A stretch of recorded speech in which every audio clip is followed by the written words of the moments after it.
ನಮಸ್ಕಾರ, ಕನಸು ನ್ಯೂಸ್ಗೆ ಸ್ವಾಗತ. ನಾನು ನಿಮ್ಮ ರಾಮಕೃಷ್ಣ ಸಿಡಿ. ಈಗ ವಾರ್ತೆಗಳ ವಿವರ.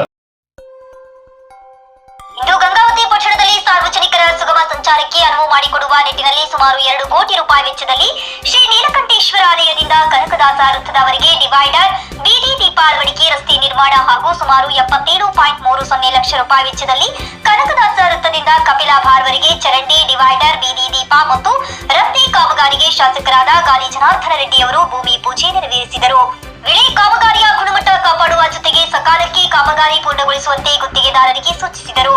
ಇದೇ ಸಂದರ್ಭದಲ್ಲಿ ಮಾಜಿ ವಿಧಾನ ಪರಿಷತ್ ಸದಸ್ಯರಾದ ಕರಿಯಣ್ಣ ಸಂಘ, ಮಾಜಿ ಸಚಿವರಾದ ಮಲ್ಲಿಕಾರ್ಜುನ್ ನಾಗಪ್ಪ, ಪೌರಾಯುಕ್ತರಾದ ವಿರೂಪಾಕ್ಷಮೂರ್ತಿ, ನಗರಸಭೆ ಅಧ್ಯಕ್ಷರಾದ ಮೌಲಾಸಾಬ್, ಉಪಾಧ್ಯಕ್ಷರಾದ ಪಾರ್ವತಿ ದುರ್ಗೇಶ್ ದೊಡ್ಡಮನಿ, ಸ್ಥಾಯಿ ಸಮಿತಿ ಅಧ್ಯಕ್ಷರಾದ ರಮೇಶ್ ಚೌಡ್ಕಿ, ನಗರಸಭೆ ಸದಸ್ಯರಾದ ಅಜಯ್ ಬಿಚ್ಚಲ್, ಪರಶುರಾಮ್ ಮಟ್ಟರ್, ಆರ್ಟಿಒ ಜುಬೇರ್, ಮುಖಂಡರಾದ ಮನೋಹರ್ ಗೌಡ ಹಿರೂರು, ಡಿಕೆ ಆಘೋಲಿ, ವೀರೇಶ್ ಬಲಕುಂದಿ, ಯಮನೂರ್ ಚೌಡ್ಕಿ, ರಮೇಶ್ ಹೊಸಮಲಿ, ದುರ್ಗಪ್ಪ ದಳಪತಿ, ಪಂಪಣ್ಣ ನಾಯಕ್ ಮತ್ತು ದೀಪಕ್ ಬಾಟ್ಯಾ, ಹುಸೇನ್ ಭಾಷಾ, ವೆಂಕಟೇಶ್ ಆನಂದ್ಕರ್, ನಿತೇಶ್ ಆನಂದ್ಕರ್, ಪಕ್ಷದ ಇನ್ನಿತರ ಮುಖಂಡರು, ಕಾರ್ಯಕರ್ತರು ಉಪಸ್ಥಿತರಿದ್ದರು.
ಗಂಗಾವತಿ ವಿಧಾನಸಭಾ ಕ್ಷೇತ್ರದಲ್ಲಿ ಗ್ರಾಮೀಣ ಭಾಗದಲ್ಲಿ ಸುಮಾರು 3 ಕೋಟಿ ಬೆಲೆ ಮಾಡುವಂತ ರಸ್ತೆಗೆ ಪೂಜೆ ಮಾಡಿದ್ವಿ.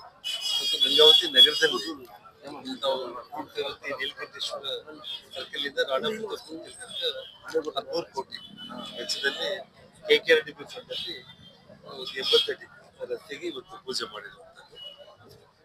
ನಿರ್ಮಲ ತುಂಗಭದ್ರಾ ಅಭಿಯಾನ ಅಂತ ನದಿ ಉಳಿಸಬೇಕಾದ ಅನಿವಾರ್ಯತೆಗಳು ತುಂಗಭದ್ರಾ ಏನು ನೀವು ಶಾಸಕರಾಗಿ ಜವಾಬ್ದಾರಿ ಇರ್ಬೇಕಂತಂದ್ರೆ ನಮ್ಮ ದೆಹಲಿಯಿಂದ ಒಂದು ರಾಷ್ಟ್ರೀಯ ಪರ್ಯಾವರಣ ಟ್ರಸ್ಟ್ ಕಡೆಯಿಂದ ಇವತ್ತು ನಿರ್ಮಲ ತುಂಗಭದ್ರಾ ನದಿ ಅಭಿಯಾನ ಇವತ್ತು ನಮ್ಮ ಗಂಗಾವತಿ ನಗರದಲ್ಲಿ ಪಾದಯಾತ್ರೆಗೆ ಚಾಲನೆ ಕೊಟ್ಟಿರುವಂಥದ್ದು. ಮತ್ತು ಸುಮಾರು ಶೃಂಗೇರಿಯಿಂದ ಹಿಡಿದು ಅವರು ಕಿಷ್ಕಿಂದ ತನಕ ಆ ತುಂಗಭದ್ರಾ ನದಿ ರಕ್ಷಣೆಗೋಸ್ಕರ ಪಾದಯಾತ್ರೆ ಮಾಡಿರುವಂಥದ್ದು ನಿಜವಾಗ್ಲೂ ಕೂಡ ಸಂಪೂರ್ಣವಾಗಿ ಅವರಿಗೆ ಎಷ್ಟು ಪ್ರತಿಕ್ರಿಯೆಗಳನ್ನ ಧನ್ಯವಾದಗಳನ್ನ ತಿಳಿಸಿದ್ರು ಕೂಡ ಕಡಿಮೆ. ಅಂದ್ರೆ ಇವತ್ತು ನದಿ ತೀರದಲ್ಲಿ ಇರುವಂತ ಅರಣ್ಯ ಭೂಮಿಯನ್ನ ಕೆಲವೊಬ್ಬರು ಧ್ವಂಸ ಮಾಡೋದ್ರ ಮೂಲಕ ಅದನ್ನ ಒತ್ತುವರಿ ಮಾಡ್ಕೊಳ್ಳೋದ್ರ ಮೂಲಕ ನದಿಗೆ ತೊಂದರೆ ಆಗ್ತಾ ಇರೋದು ಒಂದು. ಇನ್ನೊಂದು ಎಲ್ಲ ನಗರಗಳಲ್ಲಿ ಆ ತ್ಯಾಜ್ಯವನ್ನ ಇವತ್ತು ಯಾವುದೇ ಒಂದು ಡ್ರೈನೇಜ್ಗೆ ಸಂಬಂಧಪಟ್ಟಿರುವಂತ ಇದನ್ನ ಪ್ಯೂರಿಫಿಕೇಶನ್ ಮಾಡಿ ನಗರಕ್ಕೆ ಬಳಸ್ಕೊಳ್ಳೋದನ್ನ ಬಿಟ್ಟು ಅದೆಲ್ಲವುದನ್ನು ಕೂಡ ನದಿಗೆ ಬಿಡ್ತಾ ಇರುವಂತದ್ದು. ನದಿಯಲ್ಲಿರುವಂತ ಎಲ್ಲ ಜೀವರಾಶಿಗಳಿಗೆ ತೊಂದರೆ ಆಗ್ತಾ ಇರೋದು. ಈ ರೀತಿ ಮುಂದೆ ಹೊರೆಯೋದ್ರಿಂದ ಇನ್ನೊಂದು ನಮ್ಮ ವಿಜ್ಞಾನಿಗಳು ಎಕ್ಸ್ಪರ್ಟ್ಸ್ ಅವ್ರು ಕೊಟ್ಟಿರೋ ರಿಪೋರ್ಟ್ ಪ್ರಕಾರ ಇದೇ ರೀತಿ ಮುಂದುವರೆದ್ರೆ ಇನ್ನೊಂದು 3 ದಶಕಗಳ ಒಳಗಡೆ ನಮಗೆ ಕೇವಲ ತುಂಗಭದ್ರಾ ನದಿ ಅನ್ನೋದು ಕುಡಿಯೋ ನೀರಿಗೆ ಮಾತ್ರ ಸೀಮಿತ ಆಗುತ್ತೆ. ರೈತರಿಗೆ ಯಾರಿಗೆ ಆಗ್ಲಿ ಕೂಡ ಜೀವನಾಡಿ ಅಂತ ಇವತ್ತು ನಾವು ಏನ್ ಹೇಳ್ತಾ ಇದ್ದೀವಿ ಅದು ಯಾವುದು ಕೂಡ ನಾವು ಕಣ್ಣಾರೆ ನೋಡ್ಲಿಕ್ಕೆ ಸಾಧ್ಯ ಇಲ್ಲ. ಹಾಗಾಗಿ ಆ ತಾಯಿ ತುಂಗಭದ್ರಾ ನದಿಯನ್ನ ರಕ್ಷಣೆ ಮಾಡ್ಕೊಳ್ಳೋದು ನಮ್ಮೆಲ್ಲರ ಕರ್ತವ್ಯ ಅನ್ನುವಂಥ ಒಂದು ಜನಜಾಗೃತಿಯನ್ನ ಮೂಡಿಸೋದಕ್ಕೆ ಇವತ್ತೇನು ಶೃಂಗೇರಿಯಿಂದ ಕೃಷ್ಣದವರೆಗೆ ಪಾದಯಾತ್ರೆಯನ್ನ ಮಾಡ್ಕೊಂಡು ಬಂದಿದ್ದಾರೆ ಎಲ್ಲ ಪಾದಯಾತ್ರೆ.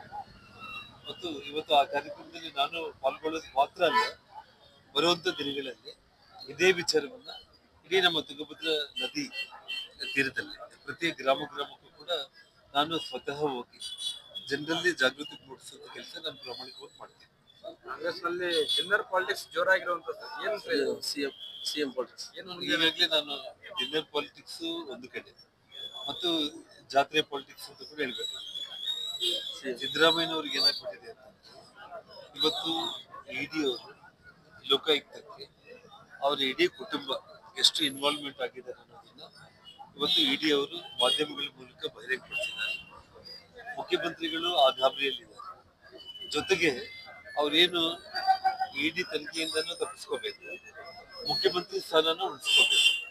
ಇವತ್ತು ಡಿ ಕೆ ಶಿವಕುಮಾರ್ ಅವರು ಹೈಕಮಾಂಡ್ ಇಂದ ಸನ್ಮಾನ್ಯ ಸಿದ್ದರಾಮಯ್ಯ ಅವರ ಮೇಲೆ ಒತ್ತಡ ತಗೊಂಡು ಮುಖ್ಯಮಂತ್ರಿ ಸ್ಥಾನದಿಂದ ಅವ್ರನ್ನ ಕೆಳಗಿಳಿಸಿ ತಾನು ಮುಖ್ಯಮಂತ್ರಿ ಆಗ್ಬೇಕು ಅನ್ನೋಂಥ ಒಂದು ಪ್ರಯತ್ನ ಅವರೊಂದು ಕಡೆ ಮಾಡ್ತಾ ಇದ್ದಾರೆ.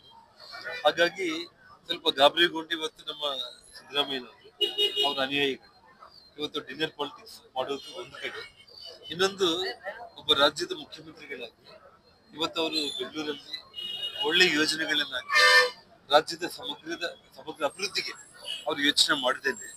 ಇವತ್ತು ಅವರು ಕೇವಲ ಜಾತ್ರೆಗಳ ಮಾದರಿಯಲ್ಲಿ ಕಾರ್ಯಕ್ರಮಗಳನ್ನ ಮಾಡ್ಕೊಳ್ಳೋದ್ರ ಮೂಲಕ ನಿರಂತರವಾಗಿ ಜನಗಳಲ್ಲಿ ನಾನು ಇದ್ರೆ ಕಾಂಗ್ರೆಸ್ ಪಕ್ಷನ ಹೆದರಿಸಬಹುದು. ಕಾಂಗ್ರೆಸ್ ಪಕ್ಷ ಹೆದರ್ಕೊಂಡು ಜನಗಳಲ್ಲಿ ಸಿದ್ದರಾಮಯ್ಯ ಅವರು ಇದ್ದಾರೆ, ಅವ್ರನ್ನ ನಾವು ಮುಟ್ಟಿದ್ರೆ ಕಷ್ಟ ಆಗುತ್ತೆ ಅನ್ನೋಂಥ ಒಂದು ರೀತಿಯಲ್ಲಿ ಕಾಂಗ್ರೆಸ್ ಪಕ್ಷಕ್ಕೆ ಇವತ್ತು ಅವರು ಬ್ಲಾಕ್ ಮೇಲಿಂಗ್ ಮಾಡ್ಕೊಳ್ಳುವಂತ ಒಂದು ಕಡೆ ಸಿದ್ದರಾಮಯ್ಯ ಕಡೆಯಿಂದ ಸಿಎಂ ಸ್ಥಾನಕ್ಕೆ ಬಹಳ ರೇಸ್ಲೆಸ್ ಕಾಂಗ್ರೆಸ್. ಅವ್ರು ಏನೇ ಮಾಡಿದ್ರು ಕೂಡ ಡಿ ಕೆ ಶಿವಕುಮಾರ್ ಅವರು ಹೇಳದೆ ಬಿಸಾಕಾದ್ರೂ ಸಿದ್ದರಾಮಯ್ಯ ಅವ್ರನ್ನ ಮುಖ್ಯಮಂತ್ರಿ ಸೀಟಲ್ಲಿ ಹೋಗಿ ಕೂತ್ಕೊಳ್ಳೋದು 100ಕ್ಕೆ 100 ಗ್ಯಾರಂಟಿ. ಸಾಕಷ್ಟು ಈಗ ಅವ್ರ ಗ್ಯಾರಂಟಿಗಳು ಏನೇ ಇಲ್ಲ, 5 ಗ್ಯಾರಂಟಿಗಳು 6 ಗ್ಯಾರಂಟಿಗಳು. ಡಿ ಕೆ ಶಿವಕುಮಾರ್ ಮುಖ್ಯಮಂತ್ರಿ ಆಗೋದು ನಾನು ಗ್ಯಾರಂಟಿ ಅಂತ ಹೇಳಿ ಅವರು ಸ್ಪಷ್ಟವಾಗಿ ಹೇಳ್ತಾ ಇದ್ದಾರೆ. ನಾನು ರಾಜಕೀಯ ಮಾಡೋದಕ್ಕೆ ಬೆಂಗಳೂರಿಗೆ ಬಂದಿದ್ದೇನೆ, ಮುಖ್ಯಮಂತ್ರಿ ಆಗ್ಬೇಕು ಅನ್ನೋದು ಅವ್ರ ಕನಸು. ಮತ್ತು ಅವರ ಒಪ್ಪಂದದ ಪ್ರಕಾರ ನಾನು ಸಂಡೂರು ಉಪಚುನಾವಣೆಯಲ್ಲಿ ಹೇಳಿದೆ, ನಾನು ಉಪಚುನಾವಣೆಗಳು ಮುಗಿದ ತಕ್ಷಣ ಮುಖ್ಯಮಂತ್ರಿ ಸ್ಥಾನಕ್ಕೆ ಡಿ ಕೆ ಶಿವಕುಮಾರ್ ಅವರು ಒಂದು ಕ್ಷಣ ಕೂಡ ಬಿಡುವಿಲ್ದಂಗೆ ಹೋರಾಟ ಮಾಡ್ತಾರೆ ಅಂತ ನಾನು ಹೇಳಿದೆ. ಅದು ಇವತ್ತು ನೀವು ಕಣ್ಣಾರೆ ನೋಡ್ತಾ ಇದ್ದೀವಿ. ಅವರು ಸಹ ಸಿಎಂ ಸ್ಥಾನದಲ್ಲಿ ಜಾರಕಿಹೊಳಿ ಅವರು ಮೀಟಿಂಗ್ ಅವ್ರು ಈಗಾಗಲೇ 28ಕ್ಕೆ ಮುಖ್ಯಮಂತ್ರಿ ಅಂತ ಹೇಳಿ ಸೋನಿಯಾ ಗಾಂಧಿ ಅವರು ಅವ್ರಿಗೆ ಭವಿಷ್ಯ ತಿಳಿಸಿರ್ಬೇಕು. ಅದಕ್ಕೆ ಅವರೇ ಸ್ವಯಂ ಘೋಷಿತ 28 ಮುಖ್ಯಮಂತ್ರಿ ಅಂತ ಹೇಳಿ ಹೇಳಿದ್ದಾರೆ. ಅವರ ಸರ್ಕಾರ ಬರ್ತಂತ ಸರ್ ಏನ್ ಸರ್ ಅವರ ಅಪರವಾದಂತ ಅವ್ರ ನಂಬಿಕೆ ಮತ್ತು ಅವರ ಒಂದು ವಿಚಾರ. ಇನ್ನೊಂದು ಏನಂತಂದ್ರೆ ಡಿ ಕೆ ಶಿವಕುಮಾರ್ ಮೇಲೆ ಪ್ರೆಷರ್ ಬಿಲ್ಡಪ್ ಮಾಡೋದಕ್ಕೆ ಸಿದ್ದರಾಮಯ್ಯ ಅವರು ಅವ್ರ ಅನುಯಾಯಿಗಳನ್ನ ಬಳಸ್ತಾ ಇದ್ದಾರೆ ಅಂತ ಹೇಳಿ ಸ್ಪಷ್ಟವಾಗಿ ನಮ್ಗೆಲ್ಲರಿಗೂ ಕಾಣಿಸ್ತಾ ಇದೆ. ಇನ್ನೊಂದ್ ಕಡೆ ಜಿ ಪರಮೇಶ್ವರ್ ಅವರು ಕೂಡ ಒಂದು ಡಿನ್ನರ್ ಮೀಟಿಂಗ್ ಕರೆದಿದ್ರು, ಅದು ಕೂಡ ಹೈಕಮಾಂಡ್ ಅವರು ಕ್ಯಾನ್ಸಲ್ ಮಾಡ್ತಿದ್ದಾರೆ ಸರ್. ಏನ್ ನಡೀತಾ ಇದೆ? ಯಾರು ಏನ್ ಮಾಡಿದ್ರು ಕೂಡ ಡಿ ಕೆ ಶಿವಕುಮಾರ್ ಅವರು 100ಕ್ಕೆ 100 ಎಳೆದಾಡಿ ಕೂಗಾಡಿ ಗಲಾಟೆ ಮಾಡಿ ಆದ್ರೂ ಕೂಡ ಸಿದ್ದರಾಮಯ್ಯ ಅವ್ರ ಸೀಟ್ಗೆ ಹೋಗಿ ಕೊಡೋದು ಗ್ಯಾರಂಟಿ ಅಷ್ಟೇ. ಸರ್ ಈಗ ಇಲ್ಲಿ ಕ್ಯಾನ್ಸಲ್ ಆಗುತ್ತೆ ಸರ್ ಏನ್ ಮತ್ತೆ ಇನ್ನೊಂದು ನಮ್ಮ ರಿಪೋರ್ಟರ್ಸ್ ಹೇಳೋದು ಮರ್ತೋಗ್ಬಿಟ್ಟು ಬನ್ನಿ ಬೋಲ ಸರ್ ಗಂಗಾವತಿ ಬೈಪಾಸ್ ರೋಡ್ ಅದು 150 ಕೋಟಿ ವೆಚ್ಚದಲ್ಲಿ ಆಕ್ಷನ್ ಪ್ಲಾನ್ ಹಾಕಿ DPR ಮಾಡ್ತಾ ಇದ್ದಾರೆ. ಇನ್ನೊಂದೇನಿದ್ರೆ ನಮ್ಮ ಗಂಗಾವತಿ ರೈಲ್ವೆ ನಿಲ್ದಾಣಕ್ಕೆ ಅಂಜನಾದ್ರಿ ಹೆಸರನ್ನ ನಾಮಕರಣ ಮಾಡಬೇಕು ಅಂತ ಹೇಳಿ ಏನ್ ನಾನು MB ಪಾಟೀಲ್ ಅವರಿಗೆ ರಿಕ್ವೆಸ್ಟ್ ಮಾಡಿದ್ದೆ, ಅದು ಕೇಂದ್ರ ಸರ್ಕಾರಕ್ಕೆ ಕಳಿಸಿದ್ದಾರೆ. ಆ ಅಂಜನಾದ್ರಿ ನಾಮಕರಣನೂ ಆಗುತ್ತೆ. ಜೊತೆಗೆ 20 ಕೋಟಿ ವೆಚ್ಚದಲ್ಲಿ ನಮ್ಮ ಗಂಗಾವತಿ ರೈಲ್ವೆ ನಿಲ್ದಾಣ ಎಲ್ಲ ಮಾಡರ್ನ್ ಎಲ್ಲ ಫೆಸಿಲಿಟೀಸ್ ಜೊತೆಗೆ ಒಂದು 20 ಕೋಟಿ ವೆಚ್ಚದಲ್ಲಿ ಇನ್ನೊಂದು ವಾರದಲ್ಲಿ ಟೆಂಡರ್ ಪ್ರಕ್ರಿಯೆ ನಡೀತಾ ಇದೆ. ಕೆಲಸ ಚಾಲು ಆಗಿದೆ. ಅಂಜನಾದ್ರಿ ಹೆಸರು ನೇಮಕ ಕೇಂದ್ರ ಸರ್ಕಾರ ಒಪ್ಪಿಗೆ ಕೊಟ್ಟಿದೆ. ಹೌದು, ಅಂದ್ರೆ ಖಂಡಿತವಾಗ್ಲೂ ಕೂಡ ಅಂಜನಾದ್ರಿ ಹೆಸರನ್ನ ಕೇಂದ್ರ ಸರ್ಕಾರ ಅನುಮೋದನೆ ಮಾಡುತ್ತೆ. ಈಗಾಗಲೇ 20 ಕೋಟಿ ಹಣ ಬಿಡುಗಡೆ ಕೂಡ ಆಗಿದೆ. ನಮ್ಮ ಅಂಜನಾದ್ರಿ ಹೆಸರಲ್ಲಿ ಗಂಗಾವತಿಯಲ್ಲಿ ಅತ್ಯಂತ ಉತ್ತಮ ಗುಣಮಟ್ಟದ ರೈಲ್ವೆ ಸ್ಟೇಷನ್ ನಿರ್ಮಾಣ ಆಗುತ್ತೆ.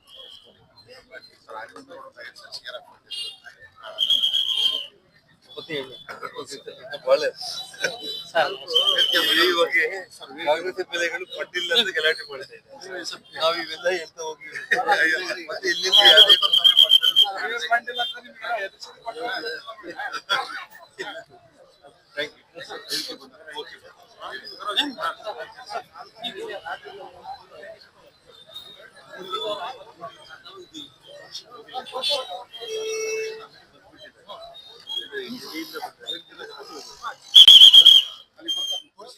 ಮುಂದಿನ ವಾರ್ತೆಗಳೊಂದಿಗೆ ಭೇಟಿಯಾಗೋಣ. ನಮಸ್ಕಾರ.